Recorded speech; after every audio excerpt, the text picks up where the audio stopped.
লন্ডনের সুবিধাবঞ্চিত মানুষদের নিয়ে কাজ করছেন ২০ বছর ধরে। পেটি ক্রাইম করে ক্রিমিনাল রেকর্ড ওদের একটা থেকে যায়, তারা সহজে চাকরি পেতে পারে না, তাদেরকে সাপোর্ট দিতাম to go back into employment or training. কি ধরনের ট্রেনিং করাতেন? Retail work, like working in shops and malls and places like that, security work, security guard, এই ধরনের job. How important it is to have a purpose in life. যে কাজ করার সুযোগ আমি পাবো সেটা যেন আমি ভালো মতন করতে পারি, ওইটাই আমার আসল পারপাস।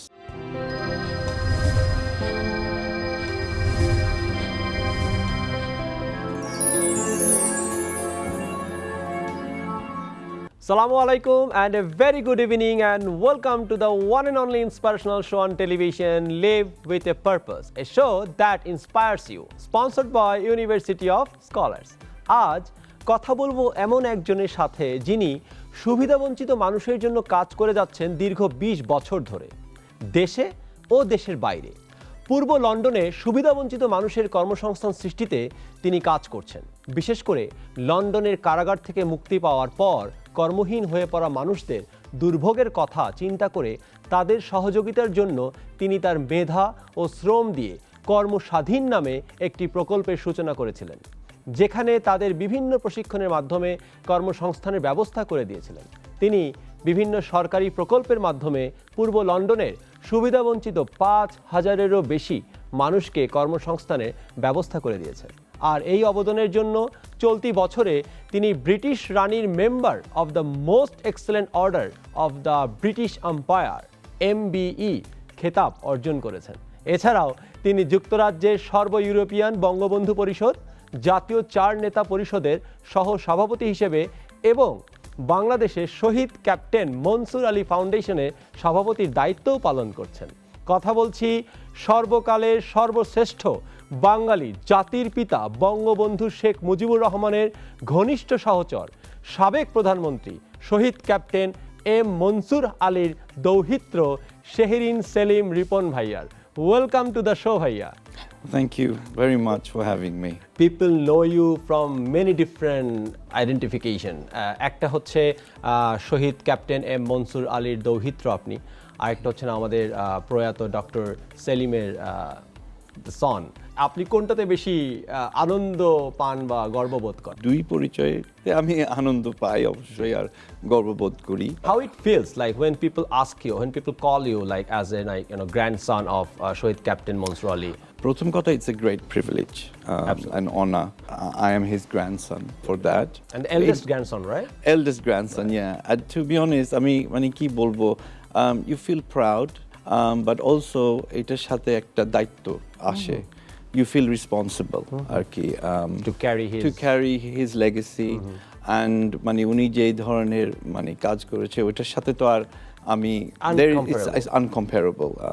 সেই সময় স্বাধীনতার সময় ওনারা যে দায়িত্ব পালন করেছিল বঙ্গবন্ধুর সঙ্গে, it's a huge privilege to have a link with আর কি, মানে ওইটার সাথে একটা লিঙ্ক থাকাই অনেক বড় বিষয় for me, ওইভাবে আর কি, যেভাবে family link. So I always feel that if I can do something for the people as well, যার ফলে আমি সুবিধা বঞ্চিত মানুষদের সঙ্গে কাজ করেছি ইংল্যান্ডে, Shaheed captain M Mansur Ali foundation.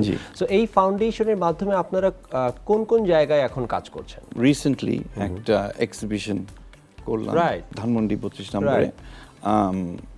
এইটার সুযোগ পেয়েছি from the Bangabandhu Memorial trust. আমাদের মাননীয় প্রধানমন্ত্রী আমাদেরকে সুযোগ দিছে এটা করার জন্য।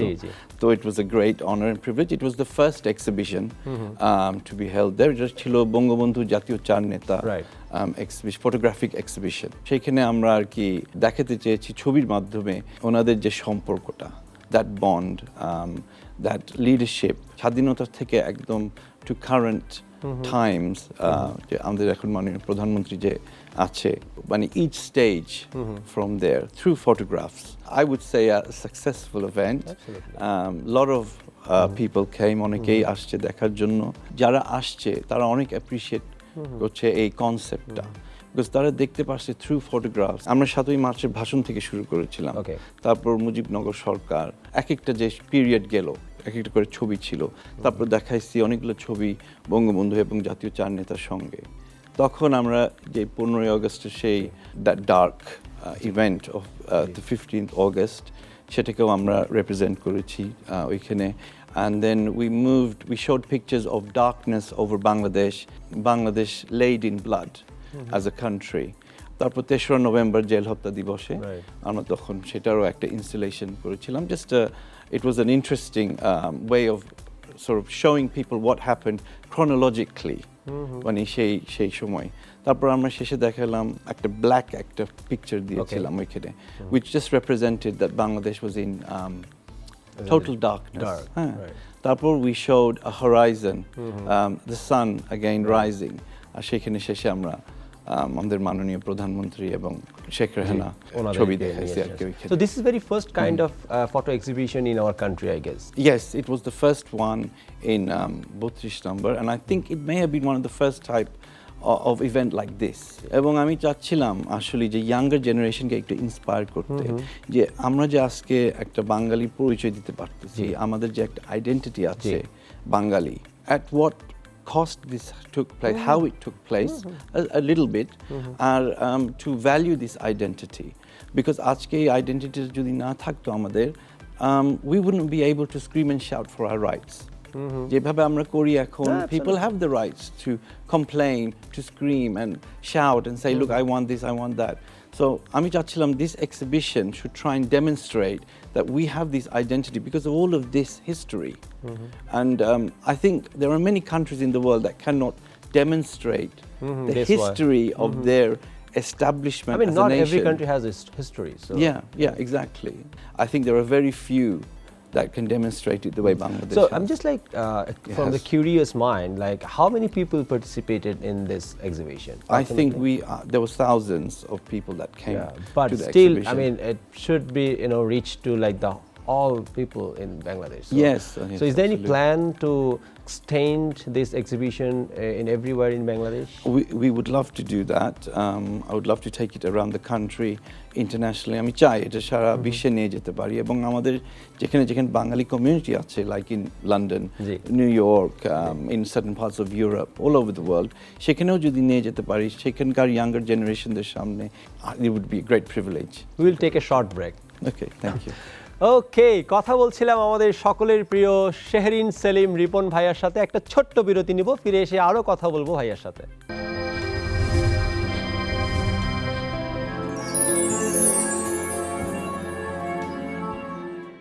Welcome back to the one and only inspirational show on television Live with a Purpose আর আমাদের সাথে আজকে উপস্থিত আছে শেহরিন সেলিম ভাইয়া লন্ডনে পড়াশোনা করেছেন এবং লন্ডনে অনেক দিন থেকেছেন এবং লন্ডনের সুবিধাবঞ্চিত মানুষদের নিয়ে কাজ করছেন দীর্ঘ 20 বছর ধরে এবং রিসেন্টলি একটা অ্যাওয়ার্ডও পেয়েছেন সো এই অ্যাওয়ার্ড নিয়ে একটু গল্পটা শুনতে চাই খুবই সারপ্রাইজ ছিলাম এটা 1st of January-তে every year আর কি basically ইংল্যান্ডে queen new years honours list ছাড়ে যেখানে উনি নানান রকমের টাইটেলস দেয় অ্যাওয়ার্ডস দেয় for people who have done good work in society তো এখানে একটা সিভিল লিস্টও থাকে তো যারা হলো from civil society not from the armed forces or other sort of parts of professions or areas civil society থেকে they give certain honors so এখানে MBE, OBE, CBE, knighthood এগুলো সব থাকে so I was very honored আমি একটা MBE পেয়েছি this was basically conferred to me from the Queen it stands for member of the highest order of the British Empire it gives you মানে কিছু privileges পাওয়া যায় কিছু historical জায়গা ব্যবহার করতে পারি এবং কুইনের এখন তো কুইন নেই আর উনি তো মারা গিয়েছে বাট যখনই কোনো প্রোগ্রাম হবে রয়্যাল ফ্যামিলির অন সাম অকেশনস আমাকে দাওয়াত দেওয়া হবে কর্মস্বাধীন প্রকল্পের চিন্তাটা কোথা থেকে আসে কর্মস্বাধীন ইজ অ্যাকচুয়ালি নট প্রকল্প it's a project it was a project এখন সেই প্রজেক্ট শেষ এটা অ্যাকচুয়ালি বেশ কিছুদিন আগেকারই project it was a flagship programme funded ছিল by the European Social Fund and basically এটা দিয়ে আমরা যারা পেটি ক্রাইম করে বের হচ্ছে তাদেরকে সাপোর্ট দিতাম to go back into employment or training. How many people you have helped so far?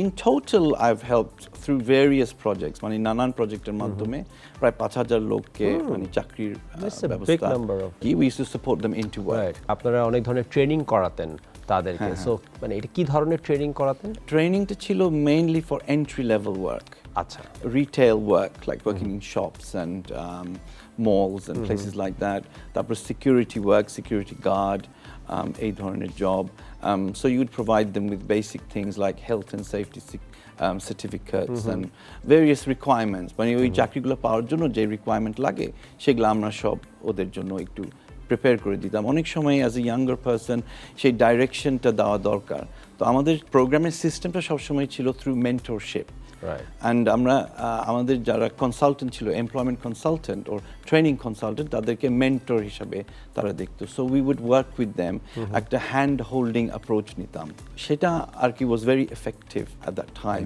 And we did many government related programs as well ওইখানে তো ইটস a welfare state তো ওইখানে যারা fall out of work অনেক সময় নানান কারণ হতো ডিপ্রেশন ফ্যামিলি প্রবলেমস অনেক সময় they stay out of work for 2 years 3 years even তো তখন they are called the hardest to help group cohort I suppose আর তখন আমরা ওদেরকে একটা route way তৈরি করে দিতাম how do you return back into work we would support them with mental health issues মানে নানান সমস্যা তাদেরগুলো সমাধান করে দেওয়ার চেষ্টা করতাম এবং ওইটার মাধ্যমে তাদেরকে প্রিপেয়ার করতাম two go back into work so basically একটা সাইকোলজি তৈরি করা সেই মানুষটার ভিতরে যার ফলে আমরা সাকসেসফুলি অনেক লোককে কাজের মধ্যে মানে দিতে পারছি and a lot of our people যারা আমাদের সাথে কাজ করেছে তারা অনেক দিন ধরে আনএমপ্লয়েড ছিল practically 18 months plus. For how long you worked for this project? Well, I did various programs, but in total about 20 years. 20 years, Yeah. like for this kind of project? These kinds of projects. Okay, so I you used had to, like very good experience on this kind of project. So I would think so. yeah, don't you think like we should introduce this kind of project in Bangladesh as well? Yes, definitely. Maybe it can be obviously because of Mani Bangladesh's culture এবং society is quite unique and different. সেটা মানে মাইন্ডের মধ্যে রেখে সেই আন্ডারস্ট্যান্ডিংটা নিয়ে of course there are many projects and initiatives যেটা নেওয়া যায় Any plan for I definitely will inshallah be doing this kind of I mean work. Since why I'm asking you because এখানে শহীদ ক্যাপ্টেন মনসুর আলী ফাউন্ডেশন নিয়ে আপনি কাজ করছেন so ওই ফাউন্ডেশনের ব্যানারে এরকম কোন প্রজেক্ট নিয়ে কি চিন্তা করছেন হ্যাঁ আমি করছি at the moment I'm doing feasibilities at the moment on this that's more important yeah like. So I'm just looking at the people I mean I'm trying to understand what is the mentality towards work here এবং আসলে তারা কাজে ফিরে যেতে চায় কি এই ধরনের কাজ মানুষ করতে চায় অবশ্যই মানুষের চাকরি চায় অনেক গ্র্যাজুয়েটস আছে তারা চাকরি চায় they want opportunities I think the world is your oyster of course you can go abroad you can work but I think একটা কনসেপ্ট একটা আনতে হবে like going back to the original point of identity আমরা বাঙালি we are proud to be Bengali we have this beautiful country আমাদের এই দেশে we have to give back তো আমি বাংলাদেশে to give back so I want to do that basically to try and encourage people to give back to their country as much as possible because at the end of the day this is our foundation এই ধরনের প্রজেক্টের জন্য of course you think that young generation can help you a lot right? Yes of course so what do you think like how they can be involved in such project definitely I mean এখানে জিনিসটা হলো কি there are many young talented people in Bangladesh এবং ওদের skill সেটটাকে we have to try and utilize in the new emerging industries as much as possible এখন অনেক skills হতে থাকতে পারে but we also have to make them transferable so that they can be more organic in terms of what they do with their lives so you're not set in stone যে আমি এই কাজ শিখেছি আমি এটাই করব এটা যদি চেঞ্জ হয়ে যায় আমার আর কিছু করার নাই you have to give that open minded sort of approach হ্যাঁ তাতে মানুষরা সেই স্কিলসগুলো নিয়েও with the new revolutions the new changes in society ওটা নিয়ে তারা আগাইতে পারে so but বাঙালিদের ভিতরে একটা জিনিস আমি খেয়াল করেছি we are an incredibly progressive society we take up things like that ইংল্যান্ডে মোবাইল ফোন মানুষরা সহজে তুলতে চায় না okay হ্যাঁ বাট বাংলাদেশে মোবাইল ফোন মানুষরা একদম লুফে নিছে মানে it was such a fast transition into this technology in Europe and particularly in United Kingdom it wasn't that fast it took many years for people to adapt to the idea of carrying a mobile phone why do I need to carry a phone So, but in Bangladesh, they understood the benefits. এটা মানে কিভাবে এটাকে আমরা benefit করতে পারি এটা থেকে এবং we can make our lives easier and better. So, this is the thing. Bangladeshi people are very progressive, and I think that's something that we need to try and harness as much as possible. মানে সেটাকে আমাদের we have to try and encourage it, but in the right direction, and for the benefit of the country as well. Absolutely. We will take a short break and come back. Okay, কথা বলছিলাম আমাদের প্রিয় শেহরিন সেলিম ভাইয়ের সাথে এবং অনেক মজার কিছু ইন্টারেস্টিং ইনফরমেশন আমরা পেয়ে গেছি, যে ইনফরমেশনগুলো দিয়ে আমরা লন্ডনের প্রজেক্টকে পাইলট হিসেবে ধরে বাংলাদেশে সেটার আরও অনেক সাকসেস নিয়ে আসতে পারি। একটা ছোট্ট ব্রেক নিব, ফিরে এসে আবার কথা বলবো ভাইয়ের সাথে।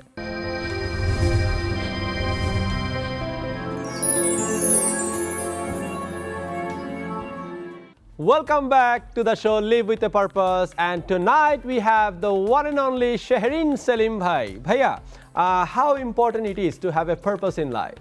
I think it's very important to feel a sense of purpose, whatever it may be. Mane apni jetai koren, even if you are a street cleaner, you should feel je ami street take sobche bhalo bhabe clean korbo. Right. Kono purpose ke choto dekhar kichu nai ekhane. At the end of the day. What purpose you have now? To be happy, that's a really important purpose for me, and to do whatever I'm doing now. Anything that I'm doing, যেই সুযোগ আমার সামনে আসবে, যেই কাজ করার সুযোগ আমি পাবো, সেটা যেন আমি ভালো মতন করতে পারি, ওইটাই আমার আসল purpose. If I want you to pick a word from successful and satisfaction, so which one you will pick? Satisfaction. Okay, why is that? Because একটা কাজ ভালো করে করলে সেটা কেউ দেখুক না দেখুক, you know it has been done properly. আর সাকসেস একজনের জাজমেন্টের উপর রিলাই করছি। তো আপনি যদি মনে করেন আমি সাকসেসফুল, তাহলে আমি সাকসেসফুল। দেশ স্বাধীন করার থেকে রক্ষা করা কঠিন। সো আপনার কি মনে হয় আমাদের আসলে আরও কি কাজ করা উচিত, বা আমাদের চিন্তা ভাবনার কী রকম পরিবর্তন আনা উচিত এই স্বাধীন দেশটাকে রক্ষা করার জন্য? আমাদের যে আইডেন্টিটি, যে ফাউন্ডেশন, যেই জায়গা থেকে আমরা বাংলাদেশ যে আসছে, সেই জিনিসটাকে আমাদের প্রথমেই ধরে রাখতে হবে। We have two be very clear যে অ্যাকচুয়ালি বাংলাদেশ কোথায় থেকে আসছে, কি কারণে আসছে। আমাদেরকে যে অধিকার মানে দেওয়ার জন্য দেশকে স্বাধীন করা হয়েছিল বাঙালি হিসাবে, আমাদের উপরে অনেক ইম্পোজিশনস ছিল। উর্দু ভাষা বলতে হবে একটা কথা। We have to give up our language, we have to give up our culture, our identity.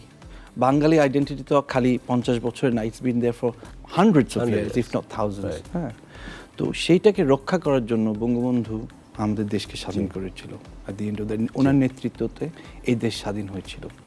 This is a very important fact.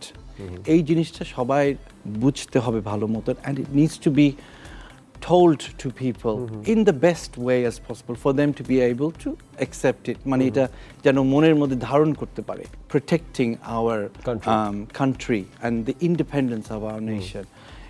It's very important that we know who we are. আমরা কোথায় থেকে আসছি, এটা নিয়ে কোনো কোয়েশ্চেনই থাকা উচিত না। স্পষ্ট। There shouldn't be any debate on There should not be any debate on it. Simple fact at the end of the day, এটাই হলো আমাদের ইতিহাস। এখন অনেক রকমের কালচারস আমরা ইনফ্লুয়েন্স হয়ে যায়। হ্যাঁ, বাট আপনি একটা জিনিস খেয়াল করবেন যে প্রত্যেকটা কালচার আমাদেরকে ইনফ্লুয়েন্স করতেছে, বাট কেউ তাদের কালচার ছাড়তেছে না। কেউ ওদের আইডেন্টিটি, হেরিটেজ ছাড়বে না। বাঙালিদের ওদের হেরিটেজ কালচারটাকে, ওদের যে দেশের স্বাধীনতা, ওদের দেশের আইডেন্টিটি, সেটাকে কোনোভাবেই যেন কম্প্রোমাইজ না করা হয়, এবং যারা এটা কম্প্রোমাইজ করতে চায় ওদেরকে যেন কোনো জায়গা না দেওয়া হয়। এটা আমি মনে করি is the key to protecting the country's identity. Listen, আমাদের যা প্রবলেম আছে এটা আমাদের প্রবলেম, আমরা বাঙালি, আমাদের দেশের সমস্যা আমাদের সমস্যা, আমার ঘরের সমস্যা আমি দেখব। I don't want anyone outside or যারা চাচ্ছে যে অন্য দেশের ইনফ্লুয়েন্সের দ্বারা মানে we would be run, হ্যাঁ, সেটা তো কোনো প্রয়োজন নাই। We have fought and won our liberation, আর সেটাকে তো অবশ্যই রক্ষা করতে হবে। আজকে যদি আমাদের সেটা না থাকে তাহলে কি থাকবে? কিছুই থাকে না। এবং we would not be able to get a visa to go to another country even easily. We would have to compete. যদি আমরা সেই সময় যদি স্বাধীনতা না পেতাম, আমরা বাঙালি কয়জন বাইরে যেতে পারতাম ভিসা নিয়ে? আমাদের priority would be at the bottom. এখন we are at the top. We are on a list as a separate people. তো সেটা তো একটা বিরাট পাওয়া। অ্যাবসলিউটলি অনেকগুলো ইজম নিয়ে কথা হয়, সো প্যাট্রিয়টিজমও একটা ism, so how important it is to for our young generations to acquire this patriotism thing? Patriotism is, I think, quite an extreme form. আমি মনে করি, I think you could be proud of your history and nation. এটা আমরা হইতে পারি, but এটা নিয়ে আমাদের এত অ্যাগ্রেসিভ হওয়ার দরকার নেই। রাইট, আমি মনে করি just be knowledgeable and understanding, যে যখনই আমরা আরেকজনের সাথে কথা বলবো from another country or another culture, যেন আমরা স্পষ্টভাবে কথাটা বলতে পারি আমাদের দেশের সম্পর্কে। Any last message for the young generation who are watching us? My message to the younger generation, মানে ইয়াঙ্গার আমাদের নতুন প্রজন্মর কাছে হলো যে তারা যেন জিনিসপত্র নিয়ে যেন নিজেদের সাকসেস অথবা নিজেদের অ্যাচিভমেন্টকে যেন না মেজার করে। দে শুড মেজার যে আমি কি প্রিন্সিপাল নিয়ে আগাচ্ছি, কি নীতি নিয়ে আমি আগাচ্ছি, এবং সেটাকে তারা যদি একটা প্রায়োরিটি হিসেবে রাখে, of course you should achieve things in life that to make yourself feel happy and comfortable, but নীতি যদি ঠিক থাকে, নিয়ত যদি ঠিক থাকে সব কিছুর মধ্যে, ইনশাল্লাহ everything will always be good for you. অবশ্যই একজন বাঙালি হিসাবে be very proud, we have so much to be proud of. Bangladesh একটা অসাধারণ একটা দেশ, এবং এই দেশের যে পটেনশিয়াল হলো the young generation and the people, you can only bring this to life, এবং you are doing it right now. বাংলাদেশের মানে আমাদের ইয়াঙ্গার জেনারেশন অনেক কাজ করছে, খুবই ভালো কাজ করছে। Keep the good work up, ফলটা আসবেই, রেজাল্ট আসবেই। Thank you very much. We are really very proud of being a Bangladeshi. Thank you very much for coming to the show here. Thank you so much আমাকে আজকে ডাকার জন্য। I am very grateful, আমার খুব ভালো লেগেছে, and very nice to meet you as well. Thank you. Well, how about we become limitless for anything we want to accomplish? Is it possible? It is possible. When you block yourself, you become limited. When you break them, your thoughts become limitless. You become limitless. So let's be limitless to live our life with full of dreams, impactful contributions, and more importantly, purposes. Thank you very much once again for watching us. Good night.